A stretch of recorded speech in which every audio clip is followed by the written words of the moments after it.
So in this section, what we'd like to talk about is that concept I mentioned earlier of segmentation and targeting. And this is a critical idea for marketing and very important for where we're going, which is brand positioning. It's called the STP framework, segmentation, targeting, and positioning. And when we get to positioning, that's when we first start getting to branding, which is where we're headed. So the positioning process says you start with segmentation, with S of STP. And segmentation says that you identify variables that allows one to segment the market. Okay? So we're going to figure out different schemes for how to break up the market into different market segments. The second part, the T, is targeting. You would evaluate the attractiveness of each of these segments, and you choose a segment to target. And the third piece is positioning. Once you get your target segment, you position your brand and your product to meet the needs of that target segment. STP, segmentation, targeting, and positioning.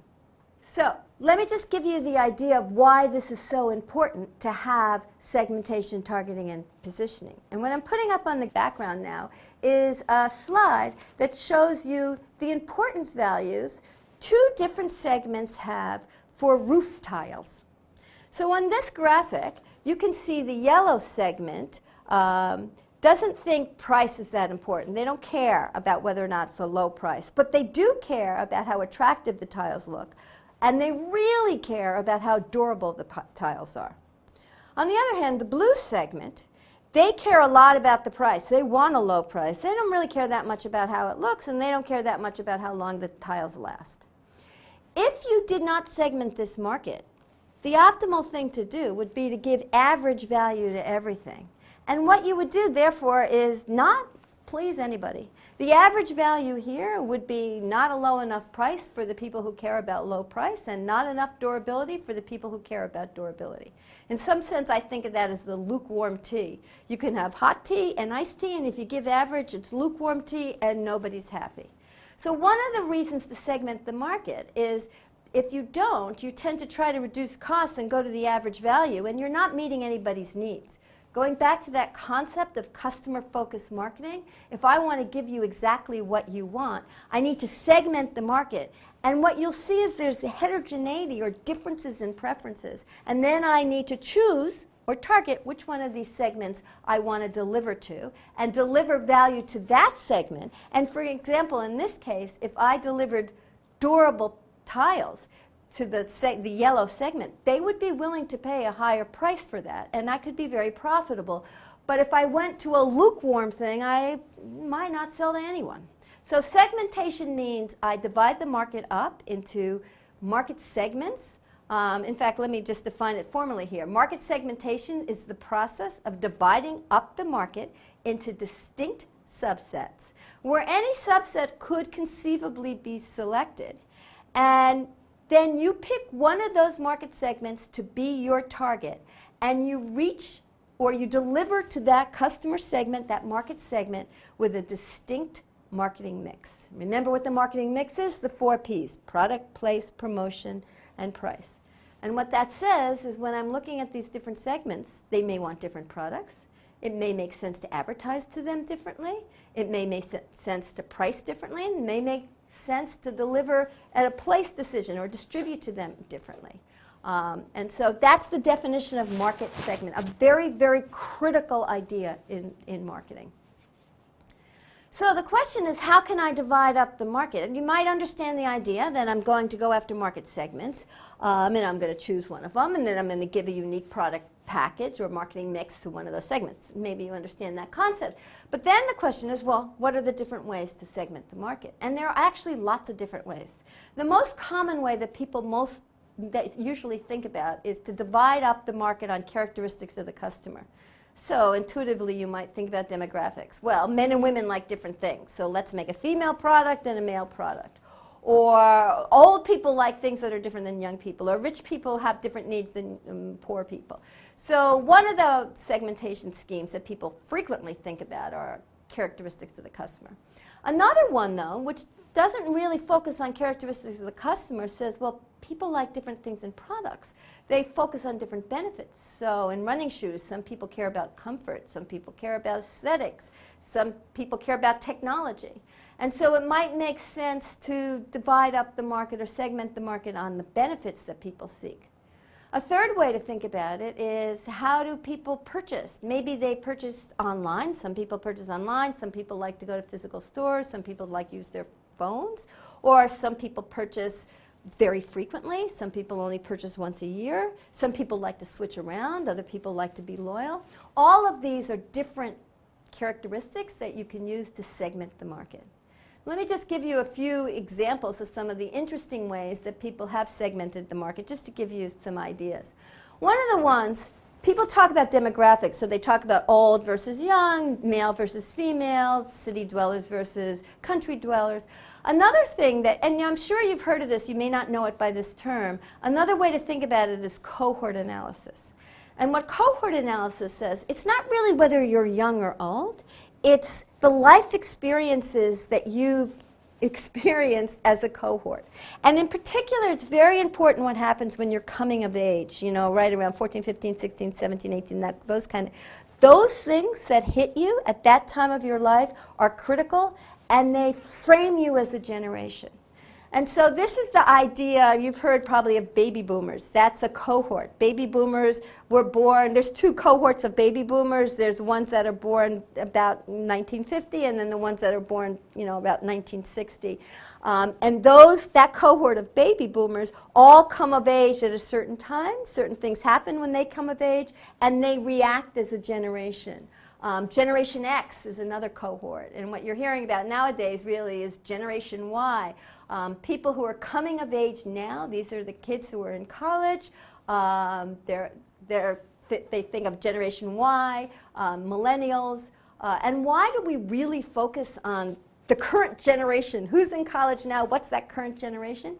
Marketers are very interested in the generation as they come of age, when they're in college or when they're this age, because many times you make purchases at this age and then you're loyal to those brands over time. So marketers feel like it's very, very important to get in those people's consideration sets right at this time, and so they spend a lot of time studying the cohort of today. And today's cohort is Generation Y.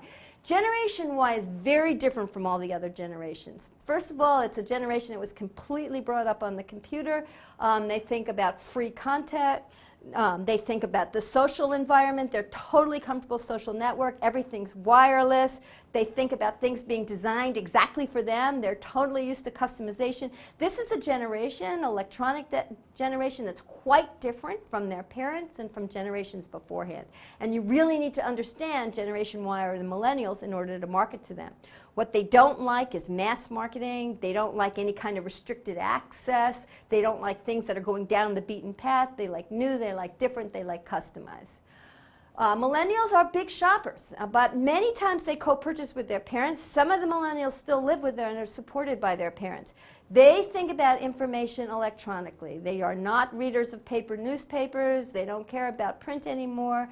They're very, very comfortable multitasking and co-creating with the product. They're very connected, and the millennials tend to be socially responsible.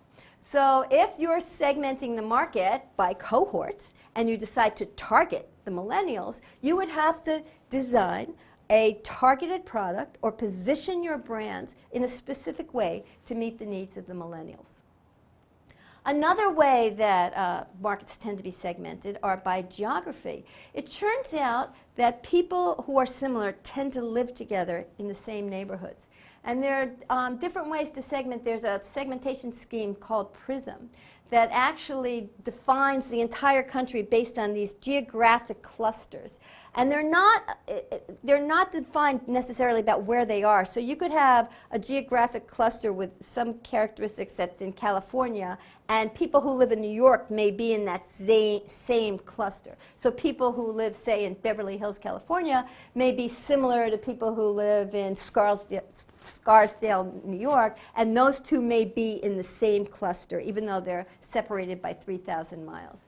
So the PRISM clustering or zip clustering says, if you tell me your zip code, and this, I'm giving you a United States example, but this kind of notion of geographic segmentation is true around the world. People who are similar tend to live in neighborhoods that are similar. And so you tell me where you live, I have some ideas of the kinds of things you might like, the products you might like, the clothes you might wear, the media you may attend to, etc. And what we find out, and we'll talk about later on in one of the other parts of this program when David Bell comes and talks to you, that it turns out that where you live physically also affects your online behavior. So location is a very, very important variable in thinking about segmentation. And there are lots of maps that can divide up, say, the New York City, for example, into a block by block by block segmentation scheme and show different consumer behavior by blocks in New York City. That's how tight the segmentation, geographic segmentation can be. Once you define your segmentation variables, then you need to select a target segment. And so what makes a segment attractive? You need to balance the attractiveness of the segment with your capability to deliver to that segment. And you need to constantly monitor whether the actual buyers that you're targeting are matching what you think that they should be doing. So how do you pick this segment? You determine the attractiveness of the segment. How big is it? How much growth is there? How much money do they have to spend? How stable is it? All of these are signs of an attractive segment. Then you think about, well, how good are you at meeting the needs of that segment? What's your current position with respect to that segment? How easy is it for you to address the needs of that segment?